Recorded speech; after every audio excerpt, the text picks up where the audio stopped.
Thank you so much for making the time, Murad. Thank you so much for having me. And of course, naturally, I wanted to start on the state budget. We are in the midst of budget negotiations. So I wanted to get your perspective on what the legislature and the governor are proposing. We know that in the executive budget, Governor Kathy Hochul proposed $2.4 billion to help with the migrant crisis, 500 million of which would come from the state's reserve. And in the legislature's One House budget proposal, they included funding for health care as well as legal services for immigration. So I wanted to get your perspective on those proposals. It seemed like generally the coalition was in support of it, but of course I wanted to hear from you directly. No, you're absolutely correct. And the governor made some very bold investments in her executive budget to ensure that all New Yorkers have an opportunity to thrive in our great state of New York. And she also included $45 million for immigration legal services at a statewide level, which is 20 million short of last year and about 105 million short of our ask this year. The Senate and Assembly One House has increased that to about $75 million. And we're still going to continue to advocate for additional resources. What we know is that immigration legal services were strained and backlogged many years ago, and we want to make sure that we're building towards a stronger, more prosperous ecosystem that allows for legal services to thrive here in the state of New York.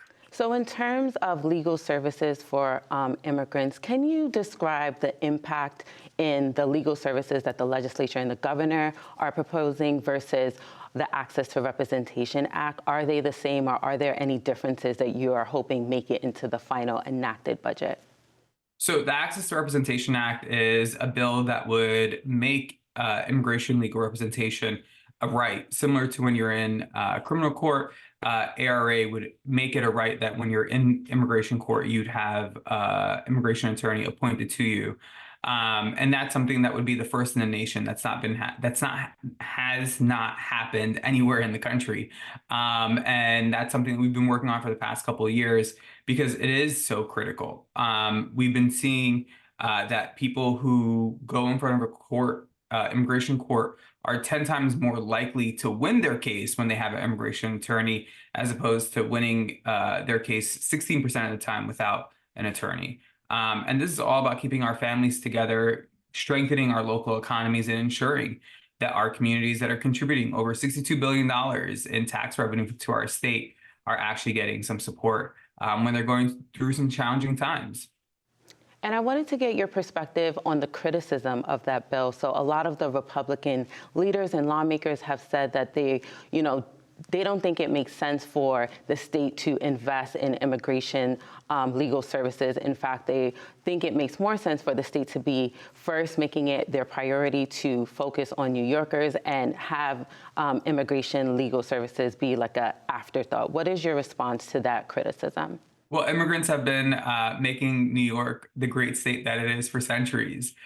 We've seen every wave of immigration really contribute to the fabric of what we call our great state of New York, from our roads to our skyscrapers to our local economies. The impact of the immigrant community has been significant in building our great state. And I mentioned earlier, we are contributing over $62 billion in tax revenue to the state, spending over $200 billion in this state. I think our elected officials our Republican elected officials may be misconstruing who New Yorkers are. But immigrants are New York, and they have been for quite some time. And this is a tiny investment. It's $150 million out of almost $240 billion budget. So it's less than a drop in the bucket in providing people with the services and supports that they need to actually integrate better, so they can be living a more thriving life here and also contributing more back into society. And in terms of the final enacted budget, what would you say are the non-negotiables for your coalition that, they're hoping specific aspects make it into the final budget? What do those look like? Obviously, immigration legal services at an increased rate, making sure that we're investing in the ecosystem of immigration legal services because it's absolutely necessary. We need to build out that system and ensure that it's going to be able to withstand not just what we needed it for yesterday, but also power us into the future. As well as making sure that we're providing folks with supports across New York with the housing assistance voucher program.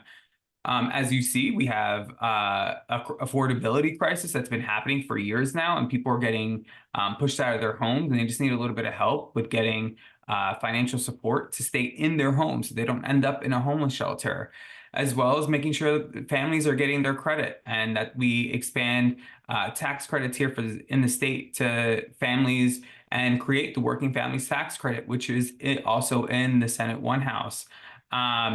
As well as making sure that our language access skills in the state are improved. We already have the Office of Language Access, which we're excited about, but we want to see them get additional resources to the tune of additional $10 million so that they're able to create worker co-ops of language interpreters across the state of New York. So we have a couple other asks. Everything is in the betterment and allows for our state to continue to power itself, because our number one asset, and I think that people tend to forget this, our number one asset as a state is our people. And when we make an investment in New Yorkers, the rate of return is 1,000-fold.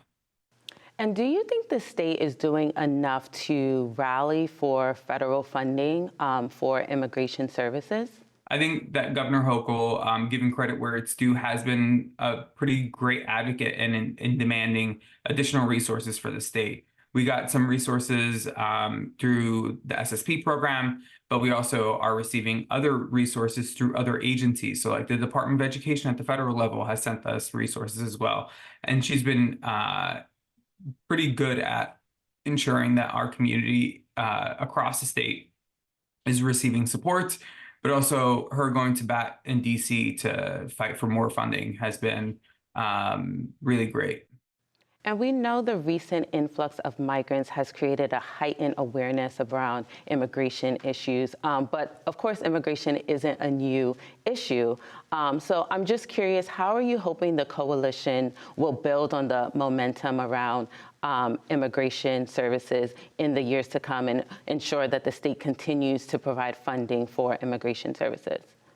The New York Immigration Coalition is the oldest and largest immigrant rights organization in the U.S. We've been doing this work for nearly 40 years at this point and continue to power forward and make sure that we are delivering for our communities, but also our state.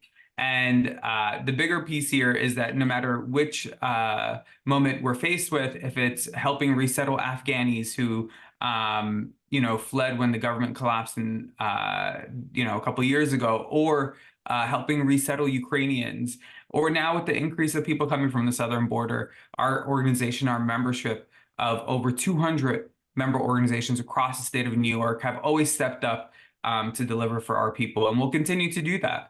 And I think that we just need our state to also step up with us and ensure that we're able to deliver really quality programming and services for our communities, with immigration legal services being at the top of the list and everything else that anyone needs to survive and thrive here. Well, that's all the time we have for today. Thank you so much for taking the time. Thank you for having me. And we were speaking with Murad Awawdeh, Executive Director of the New York Immigration Coalition. And for more information on the calls for immigration funding this year and for budget updates, you can visit our website. Again, that's at nynow.org.